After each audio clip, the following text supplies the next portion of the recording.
Bonjour à tous, j'espère que vous vous portez bien et que vous allez bien.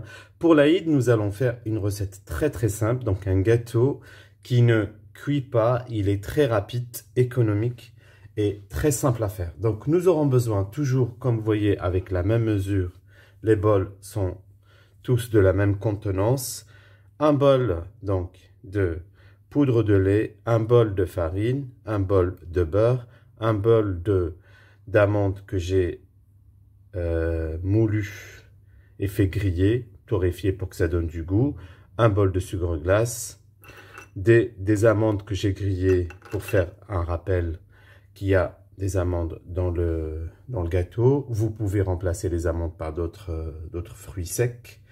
Et puis, une cuillère bombée de chocolat en poudre ou cacao amer, mais on va doser. Et puis, de la déco, des bonbons pour décorer. Bien évidemment, la décoration ne revient qu'à vous. Alors, sans trop tarder, nous allons passer à la préparation de ce gâteau. Donc, nous allons commencer. Pour commencer, vous prenez une poêle ou une marmite assez lourde et anti-adhésif pour qu'elle ne colle pas. Donc, vous filtrez votre farine pour enlever tous les grumeaux et vous y ajoutez votre quantité de lait en poudre. Première étape. Alors, une fois que vous avez mis le bol de farine, le bol de lait en poudre, vous torréfiez ce mélange ou vous le faites griller comme vous voulez, tout doucement, bien évidemment en remuant avec une cuillère en bois, une spatule en bois, tout doucement jusqu'à ce que ça devienne bien marron. Attention, pas brûler, ça peut coller comme le sucre est un peu, le lait est un peu sucré, il pourrait coller et vous faire des petites croûtes. Donc faites griller tout doucement jusqu'à ce que ça devienne marron. Et vous n'arrêtez pas de remuer, bien évidemment, à feu doux. Comme vous voyez, notre gâteau commence à devenir marron, mais c'est pas encore totalement torréfié. Vous continuez, bien évidemment, comme ça, tout doucement, jusqu'à ce que toute la quantité devienne très marron, mais pas brûlé. Faites attention parce que la farine et le lait en poudre peuvent brûler très rapidement. Comme vous voyez, notre mélange farine et poudre de lait est bien marron. Je vais vous baisser la caméra pour que vous puissiez voir. Vous voyez, c'est bien marron, bien doré, mais pas brûlé. Donc, nous allons procéder à la seconde étape qui est la fabrication de notre pâte. Ici, comme vous vous rappelez au début de la recette, j'ai mis la mesure de sucre glace que j'ai filtré. Vous lui ajoutez le mélange farine et poudre de lait. Essayez de travailler votre mélange chaud.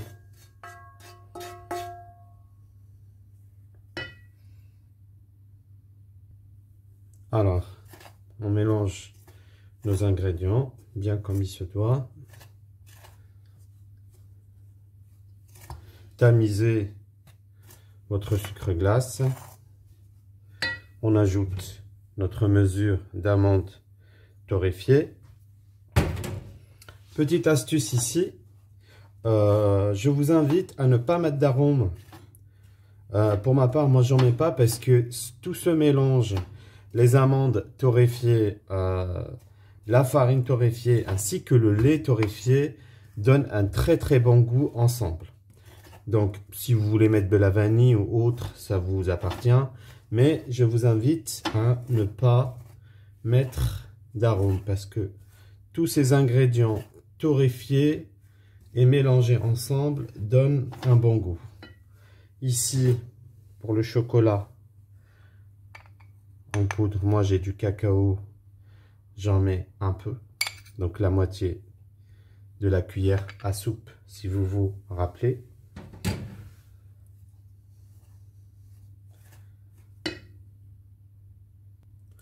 Donc, en ce qui concerne le chocolat, vous dosez, il n'y a pas de précision, et vous mettez ce qui vous convient. On arrive à l'étape décisive qui est celle du beurre.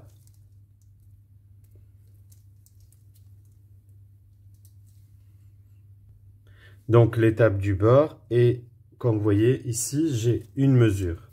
Toutefois, ça dépendra de la farine, du lait. Vous dosez. On va doser, on va voir. Il se peut qu'on va mettre toute la dose, la moitié ou la dose et plus. Vous jugez vous-même. On va mettre la moitié.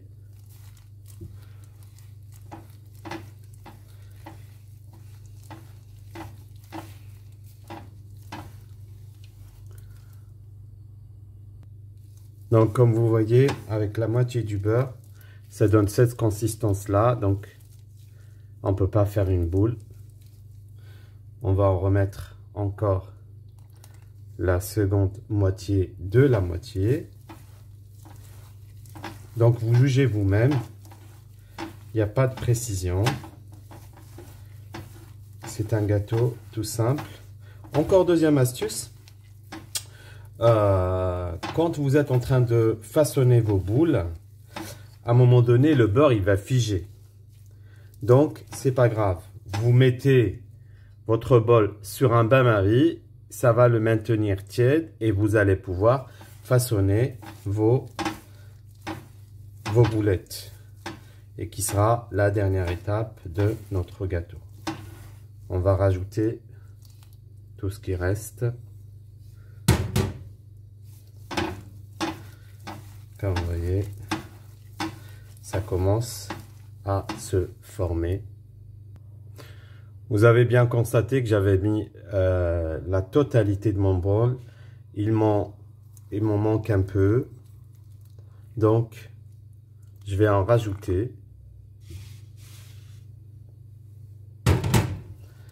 Pour avoir une pâte qui peut être qu'on peut travailler facilement. Donc, nous allons passer à l'étape de la préparation de nos petites boules. Comme vous voyez, n'hésitez pas à rajouter un peu de beurre si vous sentez que la pâte est encore sèche et c'est difficile de la ramasser. Il faut qu'elle donne cet effet-là. Il faut que vous puissiez la travailler et puis la rouler. Comme vous voyez, vous faites des boules. Il n'y a pas plus simple que ça. Moi, je les pèse à 50 grammes. Pas plus. Parce que en dessous de 50 grammes, elles sont très petites. Et au-dessus, c'est assez gros. Donc, on va la peser. 50 grammes, 51. C'est pas grave. Voilà. Donc, première boule. Vous mettez une amande pour faire le rappel qu'il y a l'amande, mais ce n'est pas obligatoire. On va refaire la deuxième.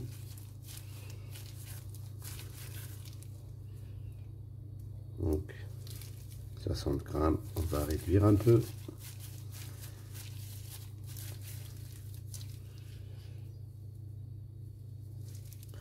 « 54 ».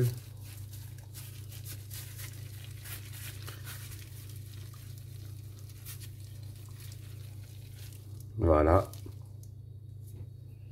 Voilà, 50 grammes. Donc, encore,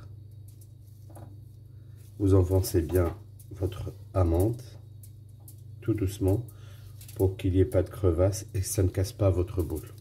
Donc, ici, vous avez la première option. Donc, avec le rappel de l'amande, au-dessus de votre boule de gâteau. Mais ce n'est pas obligatoire. Même s'il y a l'amande dedans, vous pouvez l'enrober dans de la noix de coco, de la pistache, cacahuètes et autres fruits secs. Nous allons faire différemment. Alors, pour cette option-là, je vais les rouler dans la noix de coco. Et je les ai essayés avant. Ça donne un très très bon goût avec la noix de coco. Donc, comme vous voyez, roulez-la bien parce que pour qu'elle ait une belle forme, ne vous inquiétez pas. Avec le beurre, ça va durcir. Voilà. Que vous puissiez bien voir. Roulez-la bien dans la noix de coco. Voilà. Donc, noix de coco. On va refaire une seconde boule roulée dans la noix de coco. Je vous répète l'astuce que j'ai dit au début de la recette. Donc, ne vous inquiétez pas, si ça durcit, vous remettez votre pâte dans un bain-marie et ça va devenir tendre. En fait, c'est le beurre qui fige notre farce. Rien de plus compliqué. Donc, noix de coco encore une fois.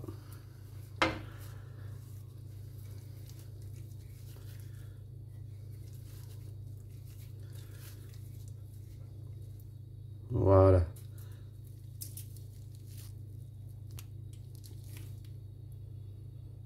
Pour diversifier, celle-ci, nous allons l'enrouler dans de la pistache moulue. Donc, ça va faire un joli mélange pistache.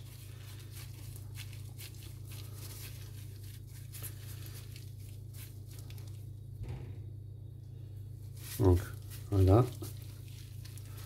Vous puissiez voir. Vous voyez, plus simple que ça, il n'y a pas. C'est un gâteau économique. Il ne coûte pas cher. Il ne cuit pas, à part torréfier la farine dans une poêle. On va faire la seconde.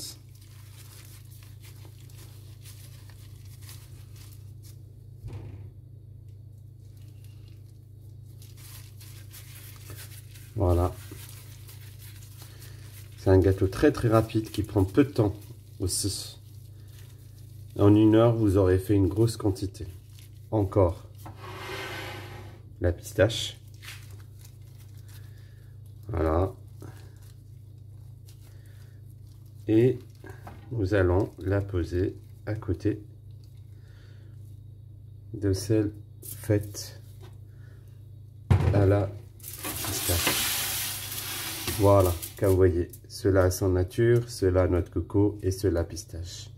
Donc, je vais finir toute la quantité et je reviens vers vous pour la présentation de notre gâteau économique et simple. Je vous dis à tout de suite. Comme vous voyez, nos gâteaux sont prêts. Ils ont un bel aspect, c'est esthétique, c'est bon. Vous avez besoin de peu d'ingrédients pour les faire. Peu de temps. Ici, comme vous voyez, je les ai déclinés sous plusieurs formes. Donc, noisette en forme de boule. Nature juste saupoudrée avec un peu de sucre glace. En forme de petit boudin avec des pistaches. Donc, c'est un gâteau qui prend peu de temps et très délicieux. Je vous souhaite un très bon appétit et je vous dis à très très bientôt pour d'autres aventures culinaires.